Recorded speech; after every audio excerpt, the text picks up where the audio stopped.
Hi, this is Liz from Hook's Greenhouse in Wellington, Ohio. It's late October here at the greenhouse and we are planting some plants that we had left over from the season, and we're going to put them in this garden that a few things have died out, and I'm going to show you how I like to plant my shrubs. First thing is we took out this whole bed was full of petunias and we took them all out. So we already took the petunias out of this garden, and I still have some weeds, and then I have the old plants that I'm going to take out.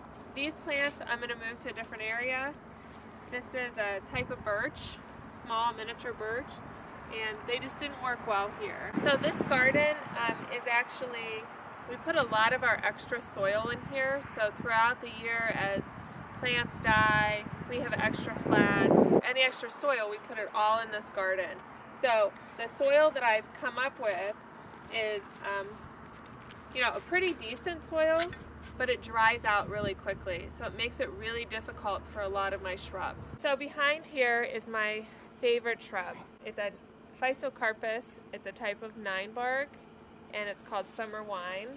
So super easy maintenance, beautiful color foliage. It gets pink flowers in the spring, and it does not need any of my help, which is great.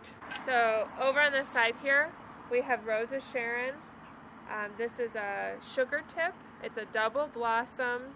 It's a pink flower. The leaf is variegated. It blooms so long. It probably started in the summer and it was blooming up until the frost.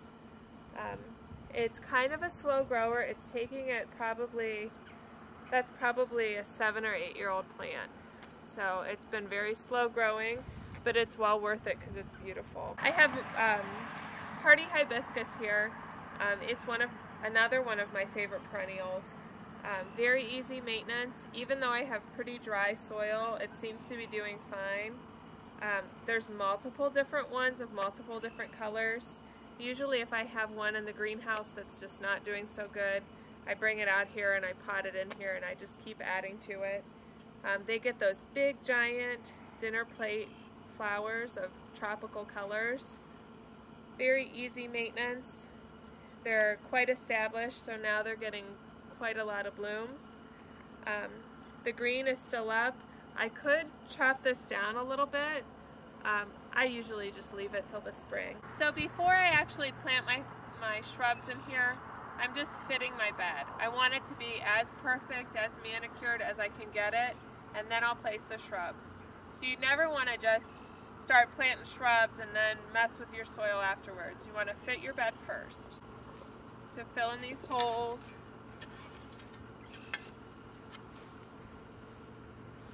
You could have a rake.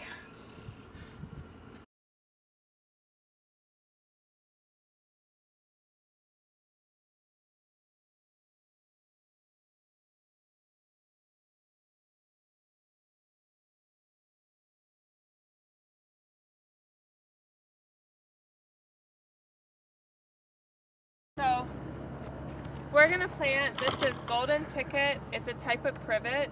Privets are a really nice shrub. They have a really pretty white lilac flower and they smell really strong like lilacs. They're really easy maintenance. This particular one's going to stay smaller.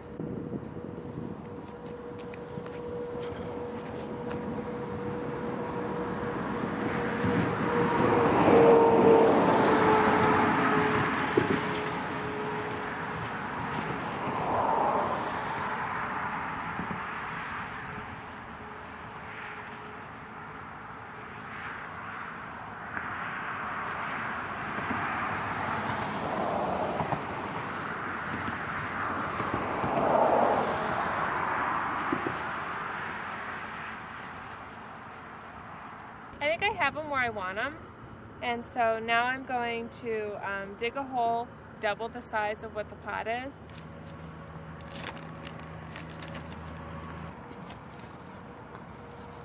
So the soil that we took out, I'm going to call it our native soil. So I created like a lump of our native soil. So I have pro-mixed soil here. This is a garden mix. We're going to do half pro-mixed soil mixed with half native soil.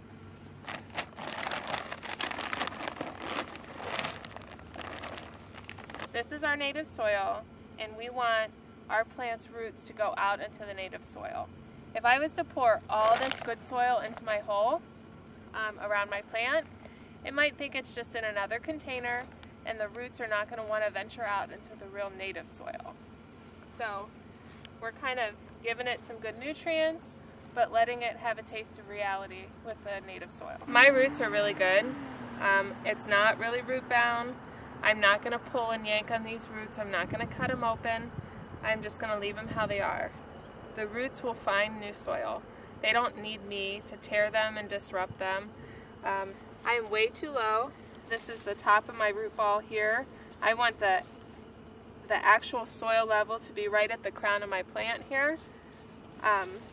So I know I'm too low, but I'm going to put some soil in the bottom until I feel like I'm where I need to be. So you're better off to dig a bigger hole and backfill with good soil than to have something too high and then plant your plant too high. Now I'm going to front the plant. I want the best side out. So this is a really nice luscious side. If I was to do this, it's not as pretty. So this is called fronting. We're going to put the front side out. That's the prettiest. I'm going to fill it in. Gentle packing. Don't push it hard. Use your hands like a rake. Shake it in there. My soil level, I still need to come up. And I like to create a nice ring around it, so when I water, it's going to go all the way around, stay within that plant, instead of going down my hill. Anything bigger than this size, I would do a PVC pipe in there with the plant to help with watering. But this is a good size. Anything bigger though, I would do PVC pipe planted in the hole.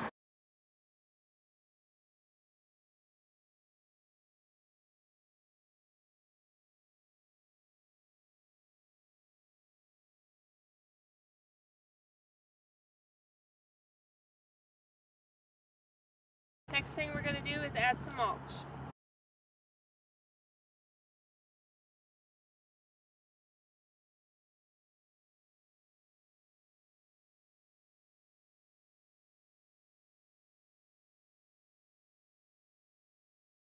One thing about laying down mulch, it's excellent insulation for your plants, but when you're putting it out, it's fairly wet. So mulch is dye. So a few days of sitting out in the sunlight, this mulch is going to the dye will get baked on it, and I'll have color that's going to stay for quite a while. I won't have to water these as much as I would in the summer. Any warm days in the winter, I want to make sure that I give them a nice drink of water. And I'm not going to do any types of fertilizing. I don't want to encourage growth. It is October. I want them to just sit here and chill until spring. And in spring, I'm going to give them a light fertilizing. Thanks for joining us. We'll see you next time. Bye.